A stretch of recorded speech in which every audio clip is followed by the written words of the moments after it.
All right. Since we've been doing this whole Discord thing, I thought I'd just keep it going. My microphone had some technical issues, so appreciate you guys. It's like why we still use a Discord and a weird audio, but we will one day update these videos for sure. We'll get a nice little studio. For now, just trying to get the actual meat and potatoes, what you guys need. So, first things first, we're gonna go over is objection mentality. Okay. Now, here's the thing. I personally believe objection handling, like any other skill, is something that if practiced enough, whether it's hyper specific or amorphic or whatever it is, but you're practicing it over and over again. I truly believe that you can get good at objection handling, even if this doesn't come natural to you. There are some people that their brains just, I don't want to say it thinks faster, but as far as like objection handling, right? There's some people that can rap, and I can't. Like my brain doesn't think like that lyrically, but I can, I can think on the fly if I have to. And so I've coached a lot of people who that didn't come natural to them, and so and they're top producers, all because they grinded it out. So there's multiple paths up this mountain here, which I think I love. But for you to lean into objection handling, for you to like want to get really good at it, I think part of you, most people, they need to believe that it's okay for them to like interrupt someone's day, or bother people, if you will. And that's the thing is like I think a lot of people they this stuff can be hard already, learning sales, getting deep into technology and leadership aspects and accountability and taxes. And I mean, there's just a lot that I gotta teach you guys, and there's a lot about running a business. There's just a lot. But when you also like throw in there like the absolute negativity that some of these people hit you with, um, it can be like it can be a little bit tough, right? It can be hard some days. Just keep it 100. Um, Especially if you drop a big ball or something, right? But back to the mentality, that's why we spend so much time on this, that like when you hit your hand with a hammer, that's the idea, right? It's like we're getting these objections, we're not overcoming them. Hopefully we're improving, we're getting better. So with that being said, for you to lean into this, you can't just be about like the mentality of, oh well, this part sucks, but if I have to do it, I will. Because then you're not going to do it with enthusiasm. You're not going to do it as like a student. You're not going to do it as like a scientist where you're trying to break it down. Those people, the people that do it like that, and that's how they handle objection handling, those are your top producers. They know all the money is made right here, this video. And so I even though there's different tactics and strategies, and there's all kinds of different ways of objection handling out there, and a lot of them work, like a lot of them. I personally want to walk you through the mentality so that it's not just about like hitting yourself in the hammer, but that you actually see what you're doing is good. And for me, this just helps a lot. So this is my mentality about handling objections. Feel free to take this and adopt it so that when somebody gives you an objection, you handle it calmly, in the pocket, with empathy, and so on. So we'll go into it here. So the first thing is this. I immediately assume that anytime anybody doesn't answer the phone and say fuck you, take me off your list, or hangs up, if they don't do one of those two things, then they want you to overcome the objection. Hear me out.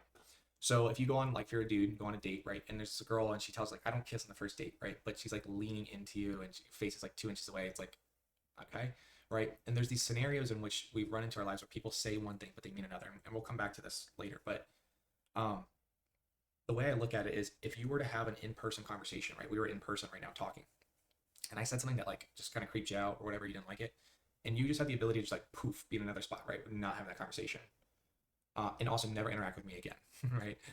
Like, would you do it? And I think so many people would do that, and it's like, yeah, that's what a phone call really is. Like, you're just hanging up. I'll never talk to that person again. So because they have that out and that option, and because they're not like telling you take me off the list, f you, like I can't take this anymore, or whatever, like, which shouldn't be happening, but like if that happens, whatever. If none of those things are happening, then like they want you to overcome the objection. They want you to tell them the reason why, and I'll prove it to you. So the first things first is the average person has to see something. This is a marketing statistic that I know when I had my background in marketing. The average person needs to see something 8 times before they're willing to take action. 8 times. So let's picture 8 times real quick, right? You start with a blog article, then watch a YouTube video, then an Instagram reel, then an email, then you talk to your mom about it, then you get a text message, then you get a phone call, and then you got one more phone call, and there it is, right? It's like average, and that's just for like the phone call. What that average person needs 8 times to put even the request in, even to submit something. So they thought about it, right? And then when they did that, instead of going to Google and typing in, how do I sign up for life insurance on my own, right? Which they can easily do now with AI and everything else.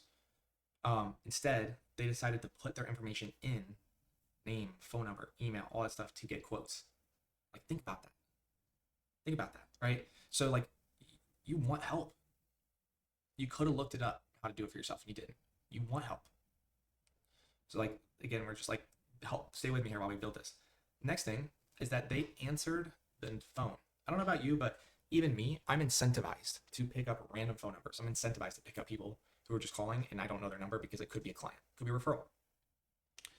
And so even me, I'll like numbers go to voicemail consistently.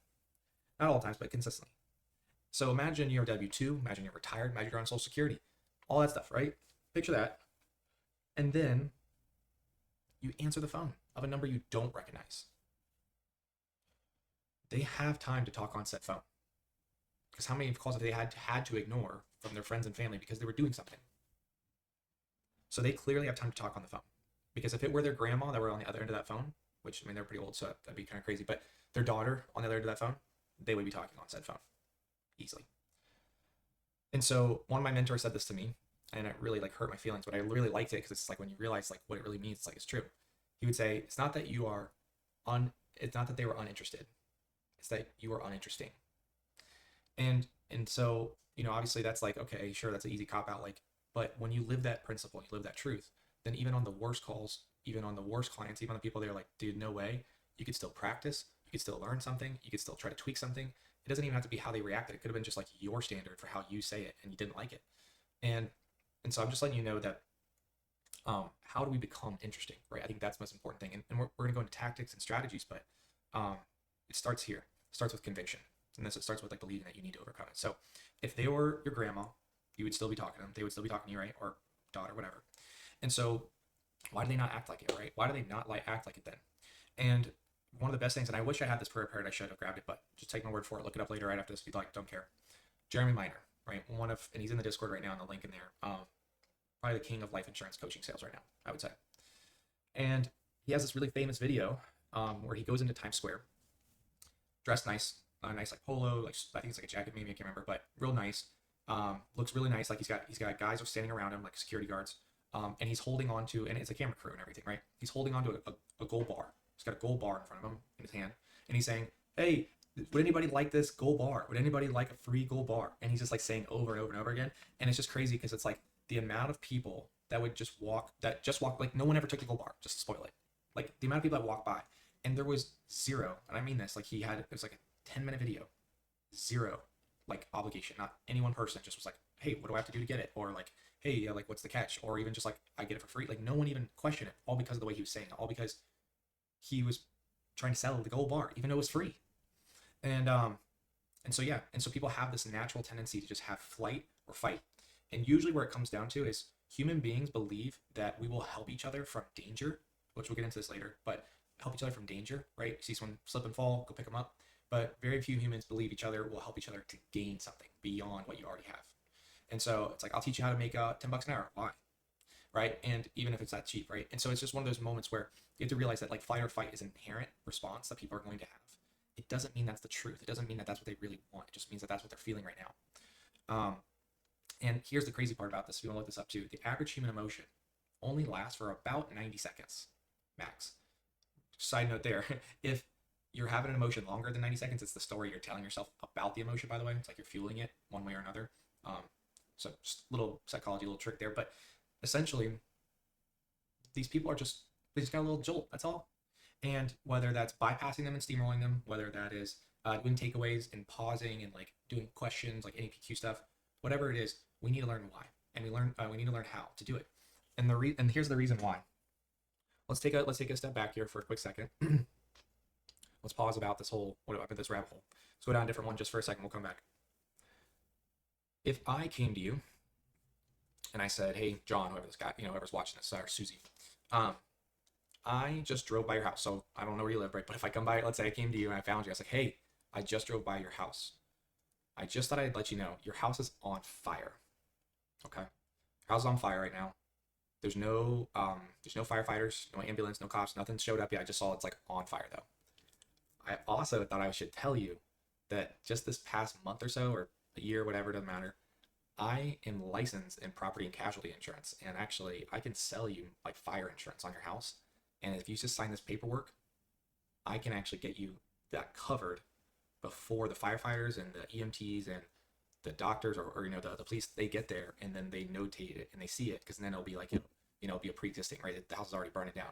So if you just sign right here, I promise you, like, I can get you that fire payout, as long as, of course, like, we do it before they see that.